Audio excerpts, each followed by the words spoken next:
if you believe that Elijah Muhammad is the messenger of Allah, then you must stand up before the world, the Muslim world, and give your evidences. I believe the Honorable Elijah Muhammad would be very happy to know that it has. In fact, in his last address he made to the community, the address that preceded the last address, he pointed to a Caucasian that was on the platform, and he said that this is a Muslim. He's a saint. He referred to the man as a saint. The Jews and Muslims can't get along, you better look here.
أشهد أن لا إله إلا الله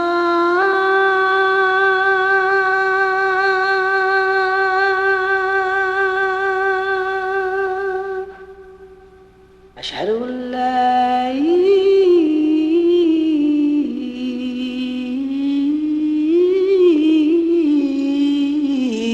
إلا الله أشهد أن محمد رسول الله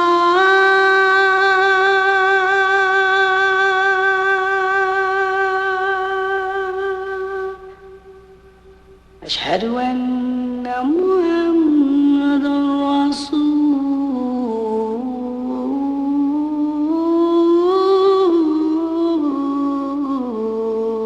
الله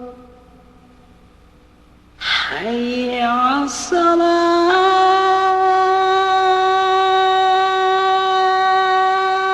الصلاة حي على الصلاة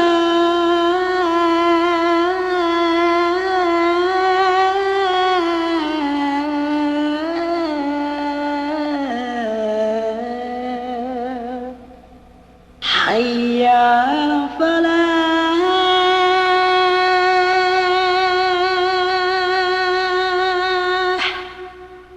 حي على الفلاح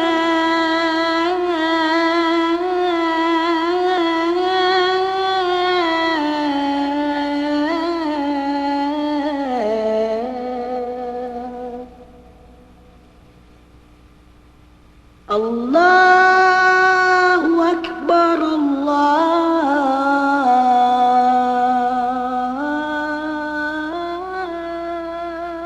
أكبر. السلام عليكم ورحمة الله تعالى وبركاته. أشهد أن لا إله إلا الله وحده لا شريك له. أشهد أن كل رسول الله. I bear witness to Allah alone and He has no partners. And I bear witness to all the apostles that come from Allah. Being a follower of the Most Honorable Elijah Muhammad through his National Representative Louis Farrakhan, I would just like to know just the dress code of bow tie and suits. Is that in any way an abomination of Allah's will compared to the Ansaru community with white garb? The dress code of the Nation of Islam serves its purpose in that which Minister Louis Farrakhan is trying to get across to the people if you pay attention to him. He is talking about what the white man owes you. Right. And how you should go about trying to get it. He's talking about the possibility of a return to a place called Nubia. Listen closely. I didn't say Africa. Africa is a curse word. Akuba land is a curse word. Break it down. All these are tricks by the devil. Don't fall into them tricks. That's right. The word Africa means to divide something, faraka, to break us up into pieces. And that's why when you get to Mother, the home of Nubia, you find Nigerians, Ghanaians, or Ghana, what do you call it, Sierra Leone, Morocco, Libya, Sudan, Ethiopia. And if you talk to an Ethiopian, he'll say he's not what a Sudanese is. You talk to the president of Nigeria, he'll say he's not what an Ethiopian is. But here in this country here, they're all Christians. And they break their Christianity down into denominations. They're denominations. But they still say one nation under God. And they'll say it's not impossible to divide it, indivisible, they say. But when it comes to us, the Muslim family, we call ourselves Sunni or Shia or Bilalian or the 5% nation or the Israelite Hebrews or the Nation of Islam. We all want to be divided. The Christians, as ignorant as we consider them in their teachings, are able to live in one nation and call themselves Baptists, Pentecostal, Seventh-day Adventist, Jehovah's Witness, Catholic, multiple denominations of Catholics exist. Romans, Greeks, the Coptics. But when it comes to Muslims, because of ego, we can't live as one nation under Allah. We can't get in a room together. The Sunnis don't even belong in this game.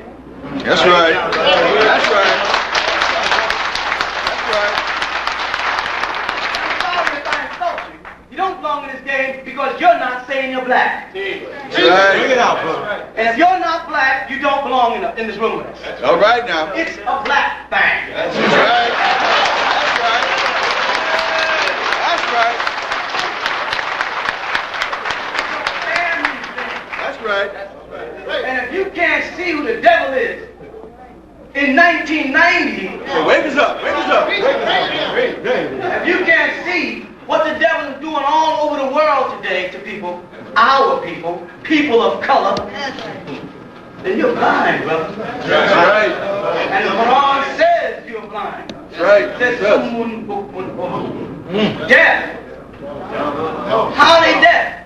Because regardless of how many times Malcolm X jumps up and down, or Noble Drew Ali jumps up and down, or Clarence 13X jumps up and down, or Minister Louis Farrakhan jumps up and down, or Yahweh Ben Yahweh jumps up and down, regardless of how many times black people jump up and down to make you see the white man don't love you. That's right. The white man loves his dog more than he loves you.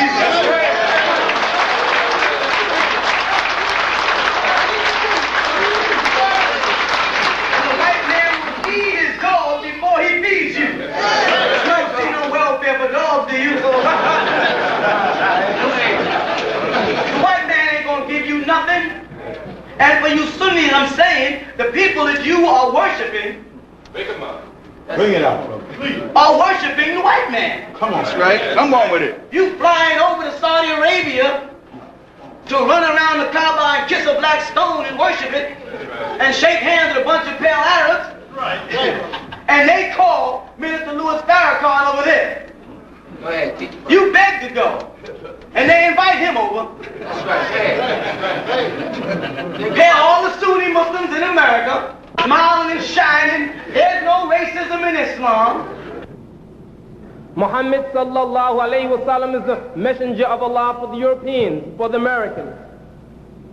And out of all the brothers in the United States, the Saudi Arabians invite Minister Louis Farrakhan, knowing he's teaching from the teachings of the Honorable Elijah Muhammad, knowing that he taught that the white man is the devil and Mr. Worthy Muhammad. You cannot reform the devil.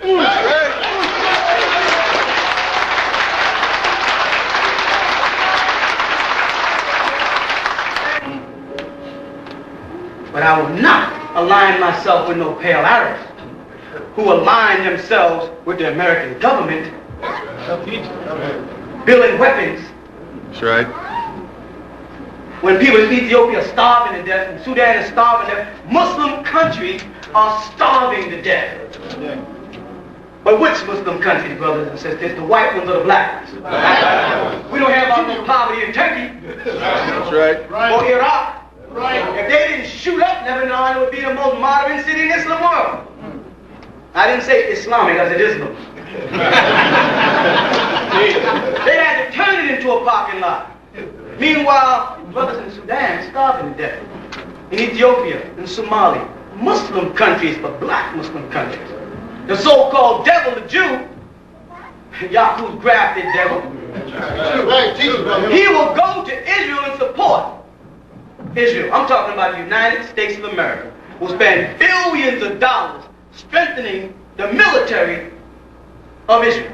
But Saudi Arabia spends billions of dollars in America, buying weapons that they'll never use against nobody but us.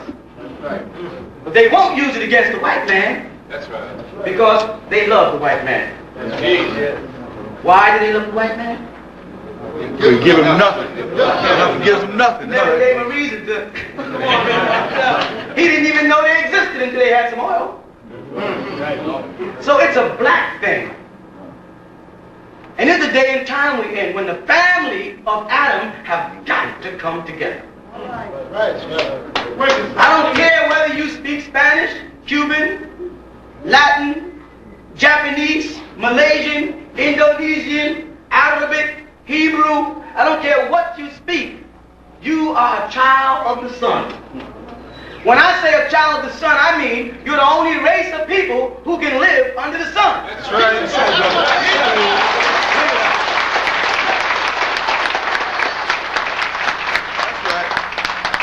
I want you to tell me, for this planet's sake, where else is a human being supposed to dwell? But under the sun. And if that be the truth, then tell me why white people get burned up under the sun. If they belong under the sun, why can't they go lay on the beach under the sun? Overexposure to ultraviolet light causes more than 500,000 skin cancer cases each year. The number is expected to double by the year 2000. That's right. And you believe they came from other galaxies, or they're extraterrestrials, then why they can't get up there? Why they keep blowing up every time they try to get up? Right. Now, there's 3 domains we know about. Right? We know about the domain we're in, then we know about the domain of Allah, and then we know about the domain of sin. If the domain of Allah is up, because we say similarity, we keep using up. And a dunya is here, the world. And the white man taught us that hell was below, Hades. If he didn't come up, and he can't live here, where is he from? Hell. Then what is he? Devil. What's the job of a devil? To do devilishment. That's right. Very simple job, right?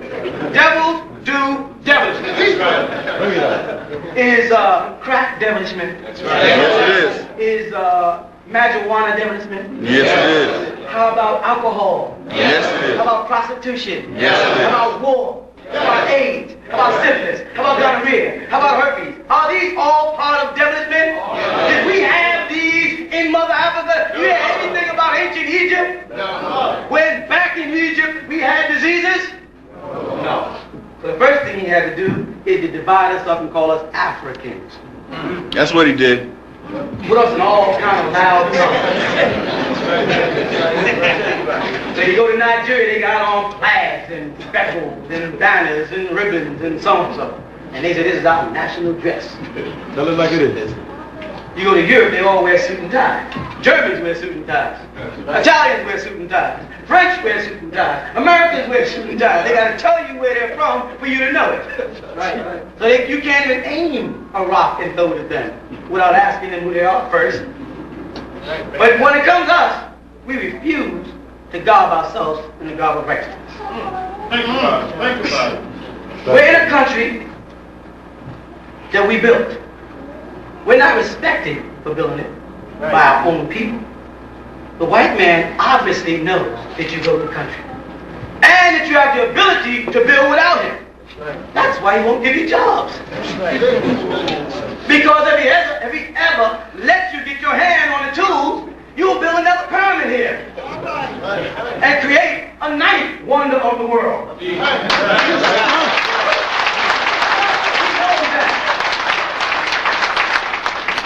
Now, if you believe he's going to give you 40 acres and a mule, and you believe that Mighty Mouse lives in the project down the road,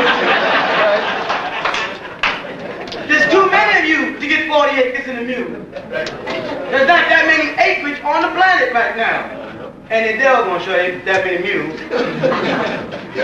If you think he's going to give you that weight in gold, he doesn't have it. South Africa has it. And as long as America wasn't siding with us against apartheid, she had control over South Africa. But the moment the voice was heard in the West, Free South Africa. you understand? When black people started saying, free Nelson Mandela from the West, then of course the Europeans over there with 90% Caribbeans and Africans said, yeah, free Nelson Mandela. Japanese started saying, yeah, free Nelson Mandela. Have you heard any of the Arab countries, Sunni? Have you heard any of your so-called Sunni brothers from Pakistan who are blacker than us? They just don't know it yet. Have you heard any Saudi Arabians stand up, any king or prince or imam or sheikh from any Islamic country and say, let the people in South Africa go? No, sir. Why not? If they don't care about them, what makes you think they care about you? Right. But along comes a man like Minister Louis Farrakhan, who says, we got to do something for ourselves because there is no tomorrow when you graduate. So you get a certificate. You can buy one on 42nd Street.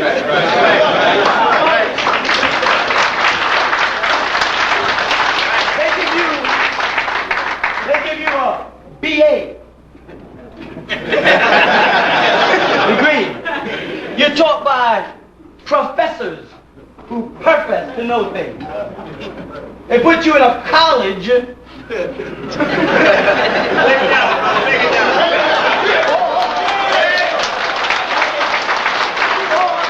tell you you're in a university and you don't learn nothing about the universe. So then when you graduate,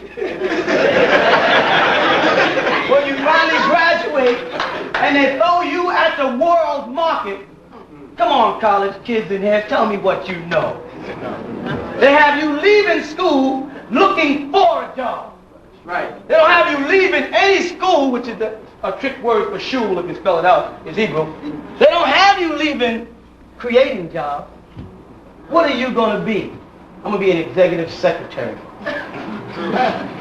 I want to be a lawyer. I want to be a doctor, a physician, a psychologist. I want to tap dance.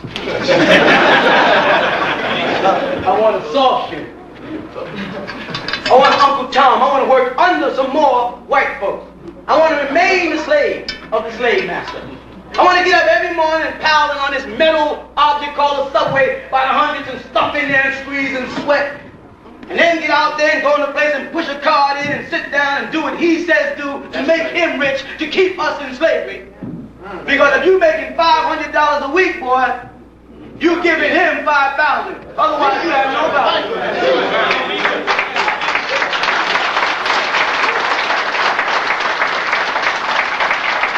You know how they work. They started off, like Honorable Elijah Muhammad said, by making us hate ourselves.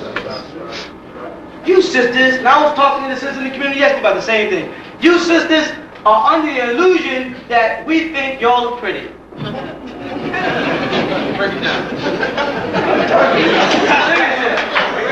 No, wait, let me tell you what happened now. is, we would have, had we not been brainwashed. See, we have learned to live in a system of multiple choices. Look down at your shoes right now. Check them out. Sneakers or shoes, just check them out. Trust me, I'm not going to do nothing. You trust the white man to work for him 7 days and hope he pays you on the 8th. You give him the whole week without questioning him. Don't trust me. If you look at those shoes you have on, you brought those shoes, right? Or someone brought them for you. You may even went to a window where there was 50 pairs of shoes and said, I like those. Give me those pair right there, because they'll match my green dress. Yes?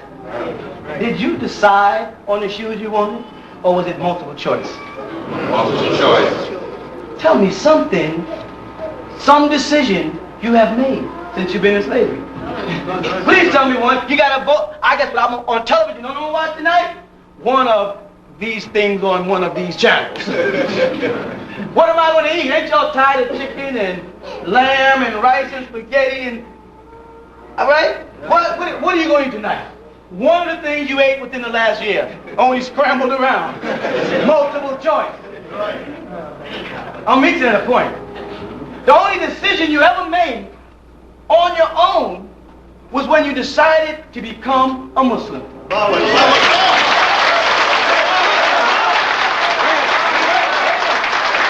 tell you why, because I'm not trying to insult Christians. You will admit, I'm a Christian because I was born one. My mother and my father was a Christian. So I'm a Christian. My mother was a Baptist. I'm a Baptist. That's how it goes. That's how it goes?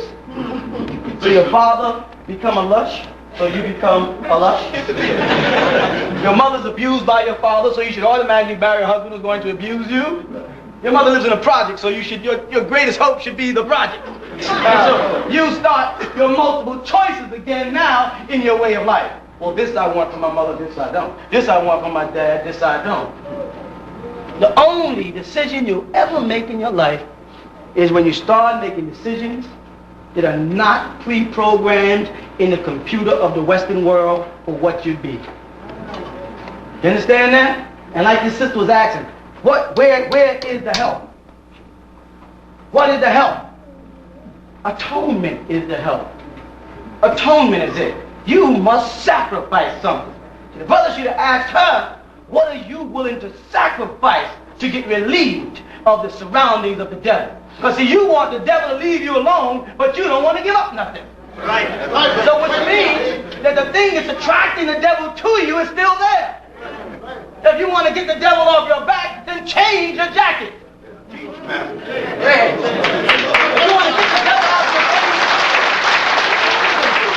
listen, if you want to get the devil out your face, stop smiling in his face. If you want to own something, go for yourself. Build. The only decision you're ever going to make on your own is when you make up your mind not to believe that Jesus, a white hippie, is God incarnate. That's the first decision. I didn't say don't believe that Jesus is God incarnate. Do I believe that Jesus is God incarnate? Yes. Just like Master Prophet Muhammad is God incarnate. And just like you are God incarnate. And you, and you, and you, and you, and you, and you, and you. Bring it out. Why do I say that? Because Jesus said, our Father, who art in heaven. That's right. And if he's our Father, and I'm his son, and my Father is what I am, and I am what my Father is, when you see me, you see my Father, and when you see me, you see God. Let me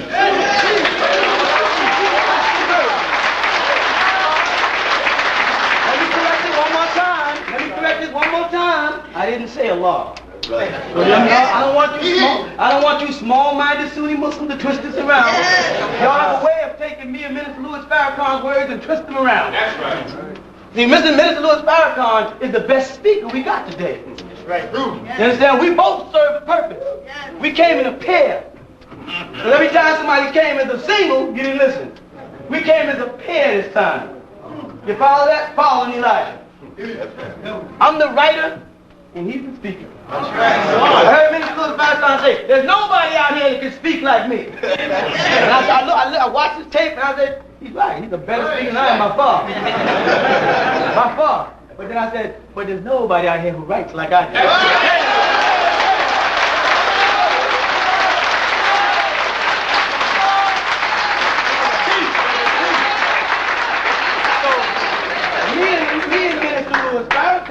has got to come to the reality that we need each other. You follow that? And I've made those steps forward. I know he has too, because I'm listening to his tapes and I hear him using doctrine. No Muslim that believes that Prophet Muhammad will be seen in the judgment. They don't teach that they will see Prophet Muhammad in the judgment. They teach that they will see Jesus. And the sign of the judgment and the resurrection will be the return of Imam Isa, Jesus, along with the Mahdi. It made me blush. Because I've said too many times, okay, I recognize that you believe that Master Prophet Muhammad is Allah in the personage. That Allah came in the personage. That he breathed of his spirit into you and you became a living soul. Because you did say he came, because if he came, he was somewhere. See, Allah, as we know him, is always here. But if he's here, he can't be there. But he can be here and there.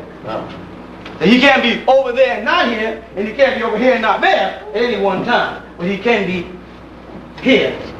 Because when I see you, like Jesus said, I see God. If you do the words of God. I'm using God so I don't insult nobody, you understand? Black people get insulted so easily.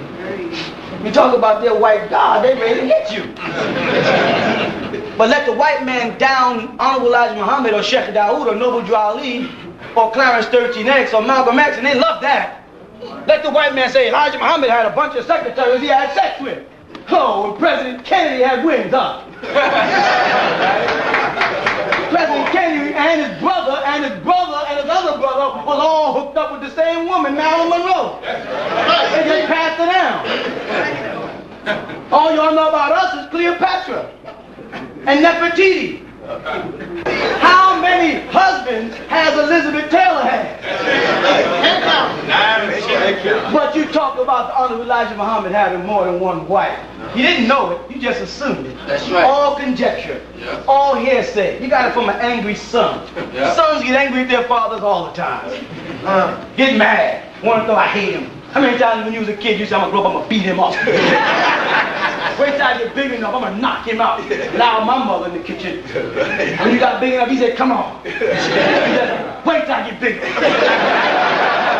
The next thing was, I'm getting out of this place. That's right. We see your people, we see what you breed, and we don't want it anymore. We don't want to put what you're putting on television into our children anymore. So either give us some land of our own, or let us go home. That's what Minister Farrakhan is talking about right now. And I can't say nothing about that. It's wrong. Give us some land of our own, or let us go home. And do for us when we go home the same thing you do for Israel. Support us. Build our defense.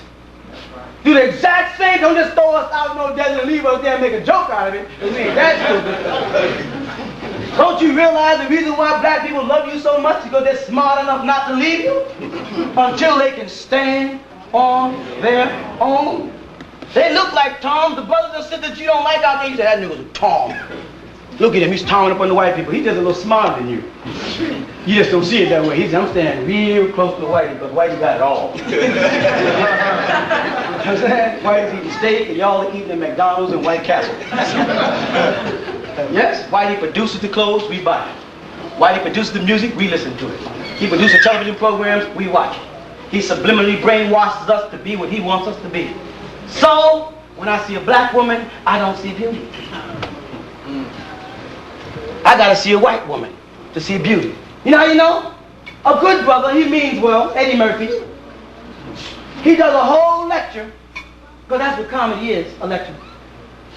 And he prefers, in his lecture in Princeton, Oprah, he puts second, and he puts Brooke Shields first. He said, well, it was between Oprah and Brooke Shields. I'm sorry, Oprah. He thought he said something slick. Because he didn't put Oprah against Raphael. You know who that is, right? Another show host, Salad. The one with all the fake face, looked like Michael Jackson's face. He didn't put them together. He took one of the white women, the white man's best-looking white woman, and compared her to Oprah. She's all right. I mean, she ain't no Iman, but in the family of looks, she gets about a 4. But when he compared the two, notice that he compared what they consider a glamorous white woman to a regular sister. Now, if you would have said, well, between Iman and Brooke Shields, Iman. But anyway it goes, they have brainwashed you and me, and you know it's true, brothers. We don't know what beauty is no more. Don't tell me beauty's in the eye of the beholder. He said that too. You don't know what beauty is, because we don't see black women as pretty no more. That's why they gotta, like the brother said earlier, they gotta perm their hair and pluck their eyebrows and redraw them in and slant their face and sharpen their nose and paint their lips, try to make them thinner. You have forced the woman to do that, then you stand back and talk about it. You forced her to do it because when she walks by, you don't look. When she walks by, you don't open the door. You're not courteous, you're not kind, you're not respecting to black women. But an old white woman walk by, niggas be jumping out the way. Not only in the South, right here. I lived here, South and the Caribbean. I seen you Tom all over the world. For white women, smiling in their face. We gotta re-educate that little boy there to what beauty is. You understand? If you don't know, look in the mirror. If you need a tape measure for your nose, carry one. But when you start looking in the mirror, man, and you look at your lips and your nose, and you start seeing these big lips and these big nose, and then look at a woman with a skinny nose and thin lips and say, that's pretty, what did you say about yourself? Like the comedian said this, 3 out of every 3 people, right? Out of every 3 people, 2 of them ugly, is it? Yeah. So if you look on your right and left, and both of them are not ugly, guess what? But the sad part about it, who decided what was ugly? Us or the white man? Why? Because he is Metro Golden Mayor. Isn't that a coincidence that the first ambassador of the state of Israel, her name was? What a coincidence, like a man I see you said, and she's responsible for Sambo, and Aunt Jemima, and Uncle Ben, and Bojangle, and Rochester. She's also responsible for Superman, and Batman, and Clark Gable, and what's the other one, the homo? What was the name? Rock Hudson? Let's call him Marshmallow Hudson. I was getting rocky about him. But they established what was pretty. And they established what was ugly. A black man had to bug his eyes, right? Do a lot of dancing and moving and grinning. And this was bred into us. Wake up. Now we're at a point in time where there is no tomorrow. This is what the minister's trying to say. And if you Sunni Muslims are too stupid to see that, there's something seriously wrong with y'all. Forget the difference in our doctrine and see what the man is trying to say, and if it makes sense. Because you were so busy badgering the Honorable Elijah Muhammad about Master Farad Muhammad, about who the devil is, that you wasn't listening to what he was saying, and you sure didn't see what he did. Because you was here before the man. Before Elijah came, you were here. And you couldn't turn the hearts of the fathers towards their sons. That's right. That's right, Muhammad. Sunni Muslims were already in America before he came. That's right. And before Master Farad Muhammad came to him. They were already here. Please show me one of your mosques that you built. Not no white Arab came over here and built for you. Show me one mosque that Orthodox Sunni Islam, dark-skinned people you have built. None. Show me a Salam restaurant. None. Not at all. Show me a newspaper. Not at all. A series of books. None at a all. button. None. Show me something to let us know that you're here.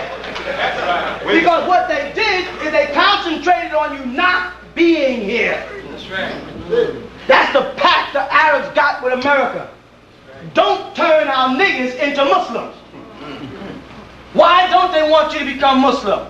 Because being Muslim will be the first decision you ever make.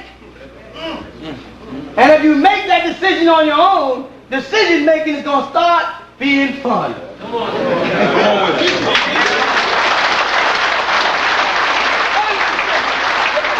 The first decision you're going to make is when you're going to say, Ashhadu an la ilaha illallah wahdahu la sharika lahu. That's going to be the first one. Then you're going to go through the prophets. You know why? Because you already read the Bible. Arabs don't read the Bible. It's tampered with as far as they're concerned. They've got their own Quran, their own everything now. But you've read the Bible. So when they say prophet, you think, oh, Jesus, of course. Tell me about Jesus. They can't. You don't believe me? Next week, don't come here. Go visit Sunni Muslim mosques and ask them questions about Jesus. Say, excuse me, was Jesus crucified, yes or no? They'll say, no. The Quran says that Jesus was not crucified, nor did he hang on the cross. He was not killed, no, but it's only made to look that way. Well, okay, gotcha. Now explain the story to me. I got that, and I got the Bible here. Now you're going to have to tell me that this whole Bible is tampered with to justify this one verse. You can't see the trick? The whole book got to be tampered with for this one verse. Except for when you want to prove that the comforter is Muhammad. Then all of a sudden, there's verses in the Bible that are not tampered with. That's right. Except for when you want to prove that there's certain verses in there that prove that Abraham and Ishmael, as Dr. Jamal Badri said. When one reads the book of Genesis, when it says that God ordained Abraham to take his only son, Isaac. Isaac was never the only son. The one who was the only... All of a sudden, the Bible ain't tampered with. I don't know. I heard that before. Somewhere, the Quran says that there are people who like to pick and choose from our revelation what suits them. When you say, well, walk with me through the scriptures. Walk, 1, 2, let's go. They cannot do it. Talk to them. Ask them, is Muhammad white or black? You know what they'll say to you? No, they'll say that's not important. That's not important whether he's white or black. Say, well, if it was not written in any hadith that he was white, then it wouldn't be important. Do you understand what I'm saying? If you didn't affix rights to the Quran and explain them and say Muhammad was white, then it wouldn't be important. Because everybody would know he's black, because you can't produce nothing from white. So the original man had to be black, that's a fact. But because you Sunnis got hadith saying Muhammad is white, literally, Bukhari, Tilmid, you got these books that you wrote with your own, written with your own hand. Ooh, that sounds familiar. Oh yeah, there's a place in the Quran that says there are men that write books with their own hands for a price. Right.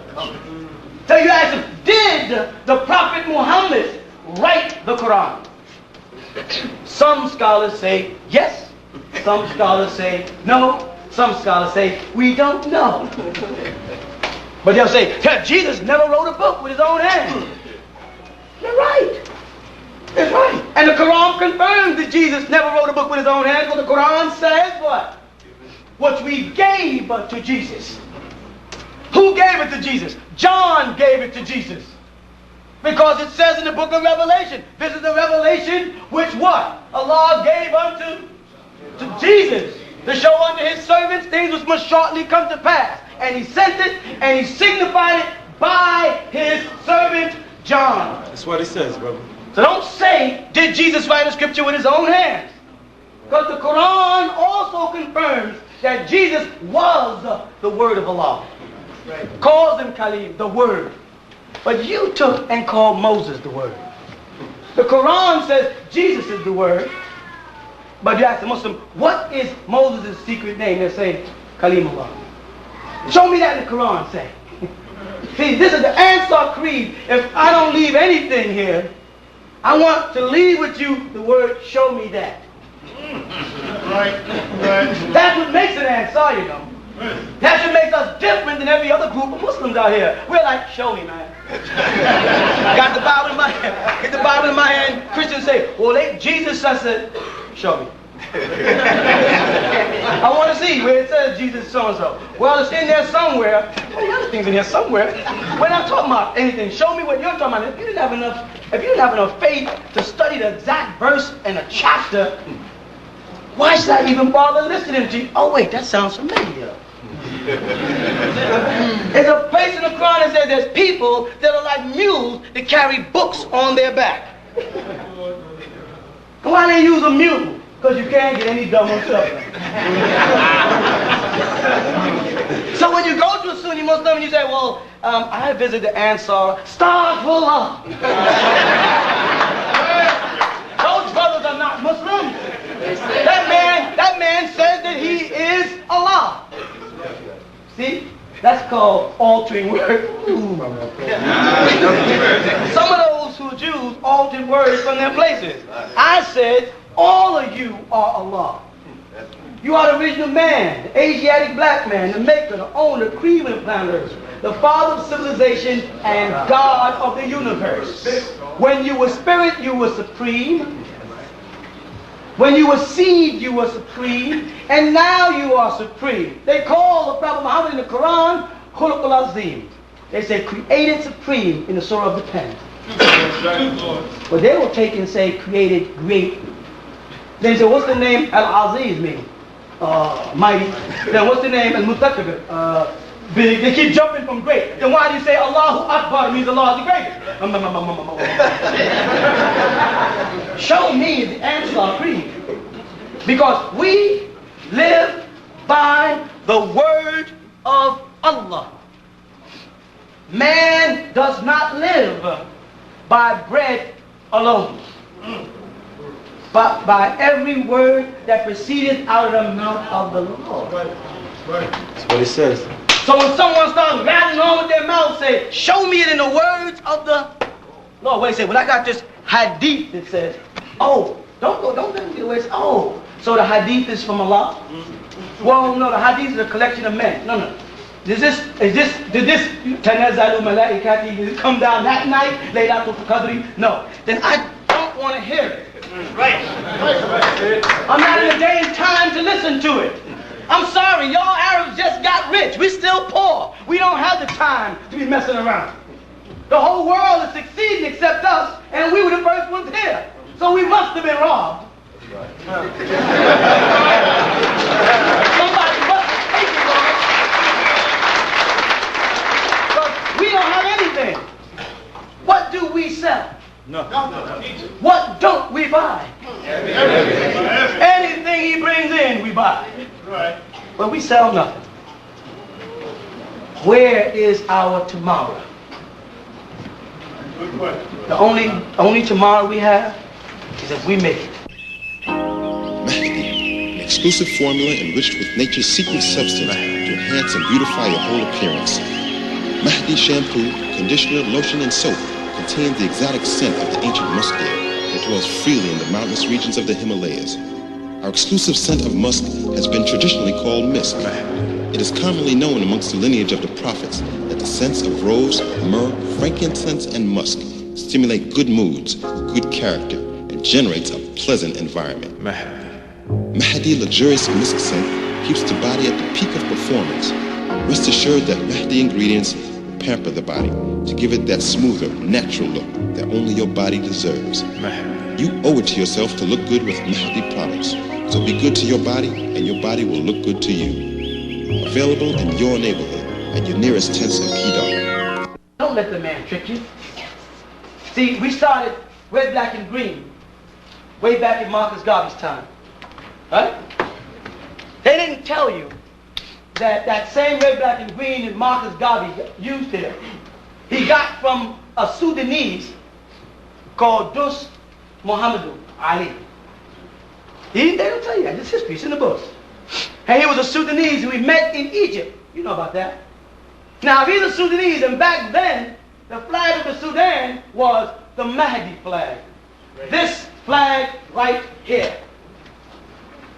This flag right here was the flag of the Mahdi. You see that? Do you think that this is a coincidence?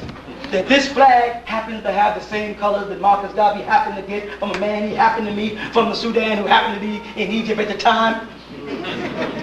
Does it seem like it? No. But see, the devil gets in again. He moved the black and put it where the red is. The Mahdi, that man over there, alayhi salam, he purposely put the black on top. Because the black represented us. The red represents blood.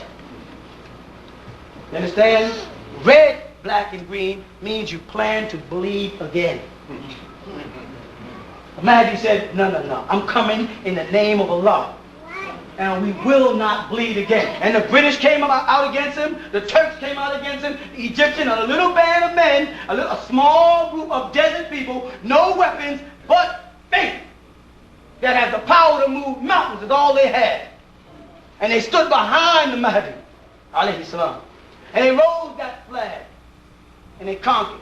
So here we again, we rose the flag, and now all of a sudden things are happening in America, so they ease in the Jamaican flag. They ease in the red, black, and green flag. They start easing in the Ethiopian flag. The trick again. That's right. But the white man don't care nothing about you. That's right. He'll take your life and drink a cup of coffee on it. If you don't believe me, ask the Japanese. Ask the Vietnamese. He'll wipe you out without asking the Panamanians. He only told you about a portion of the death that took place. He didn't tell you that was an all-black neighborhood that they bombed. He left a whole lot of stuff out of that dialogue, which is true. They know what they're doing. You think AIDS is an accident, sister? AIDS is a form of germ warfare.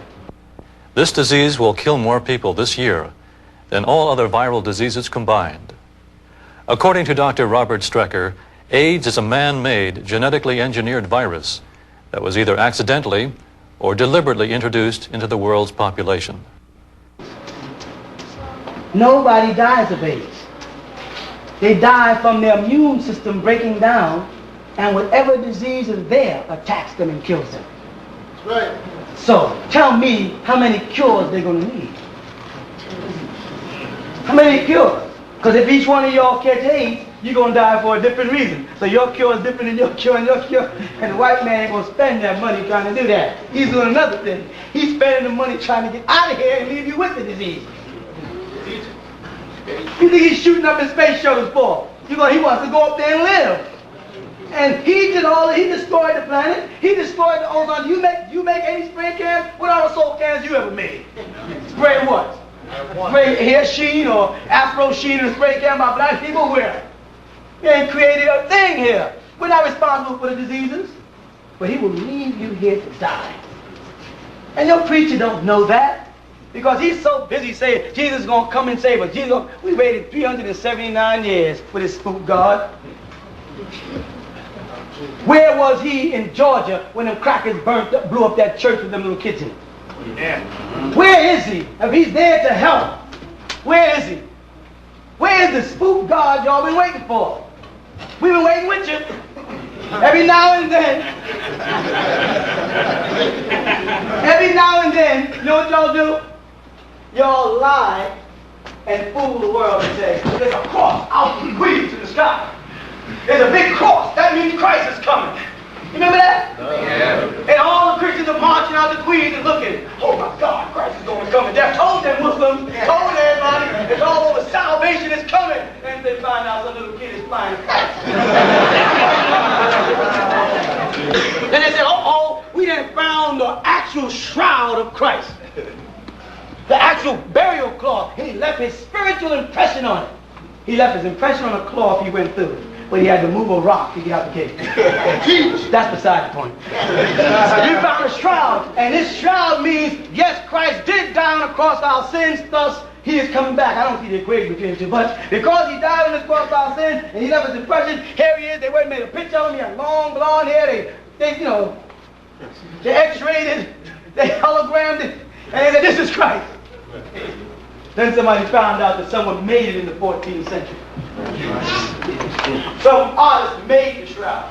All these went,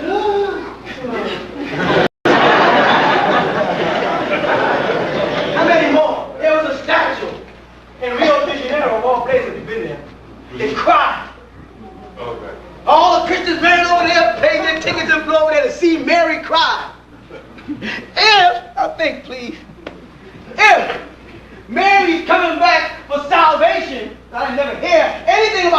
coming back, by the way. Okay, I'm sorry. Mary's coming back for your salvation. Mary now. Will you please tell me if salvation is a joyful thing and the book of Revelation says there'll be no more crying, why is the statue crying? Shouldn't they have a statue of Mary laughing? Celebrating the return of Christ because it's all over? Then they find out there was condensation. A crack in the statue had allowed it to seep down out of a little hole and out came a tear. Christians went, oh.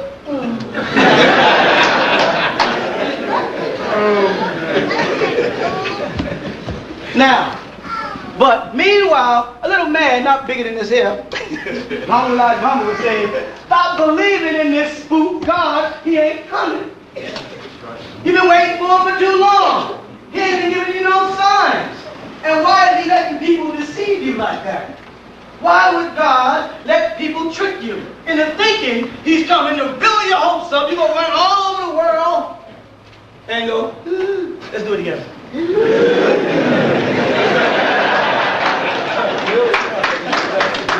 And he didn't never come. But here, in this text, a proclamation is made. This is English translation, she told me off. I'll try my best. A proclamation is made by Allah subhanahu wa ta'ala to the Prophet Muhammad through the angel Gabriel. And it's the last revelation ever revealed to the Prophet Muhammad. The very last thing said to Prophet Muhammad of 1400 years ago. I'm not talking about the apostle or the messenger Elijah Muhammad, who's after him. And people say, what? Did that man just say what I think he said? Did he just say the Honorable Elijah Muhammad was a messenger? The Quran says so. Holy Quran, 33rd chapter, verse 40 says that Muhammad is the seal of the prophets. He is merely an apostle, and the seal of the prophets. Doesn't say the seal of the apostles. But they'll stretch that into he's the seal of both. And kill you like they did with Shah Khalifa if you say other than that. Right, that's right. Yeah, right. Come on with it. Come on with it. See, Allah raised up a different kind of nigga now.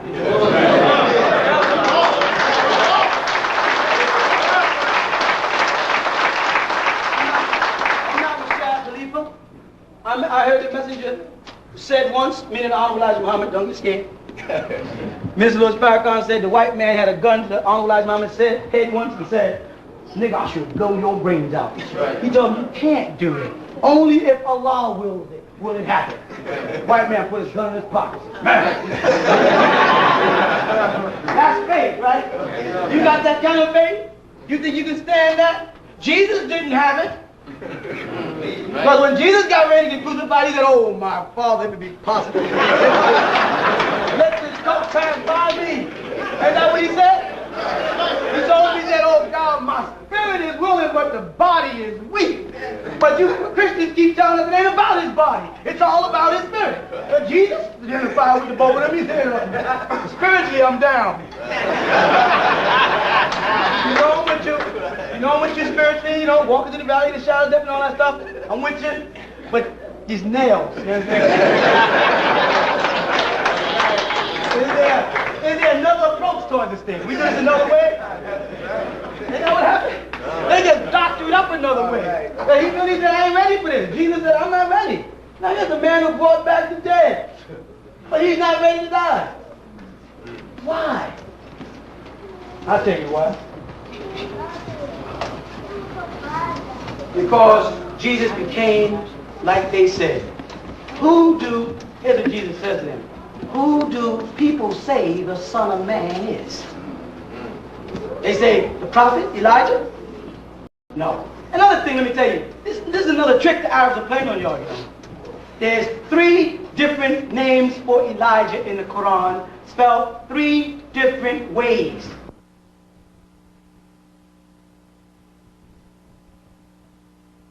They spell it 2 different ways in the same chapter. And then they say, well, that's one is Elijah and the one is Elias. Then who's the third? Who's that third? Could that have been the Honorable Elijah Muhammad? Could it have been?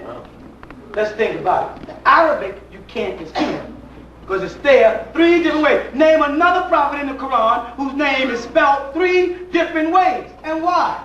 And then name another prophet who's predicted to come as clear and as precise as it says about Elijah in the books of Malachi. And even in the books way back in the Bible, he said, if you see me, you're going to get a double portion of it. That's what he said. And what did that Elijah back there do? He did the things that Christ did. He raised the dead. Were you not mentally dead? Yes. Did you know who you were before the Honorable Elijah Muhammad taught? No. Like I said, Sunnis had already been here and taught nothing we could see or understand. And Clarence 13X got his teaching from the Honorable Elijah Muhammad. Yes or no? Yes. Malcolm X was a serious speaker until he went on the law. Serious speaker, where did he get his source from? I remember clearly when Worth D. Muhammad in 1975 became the leader of the Nation of Islam. Yes. Proclaimed himself the president. That's right. We are one body.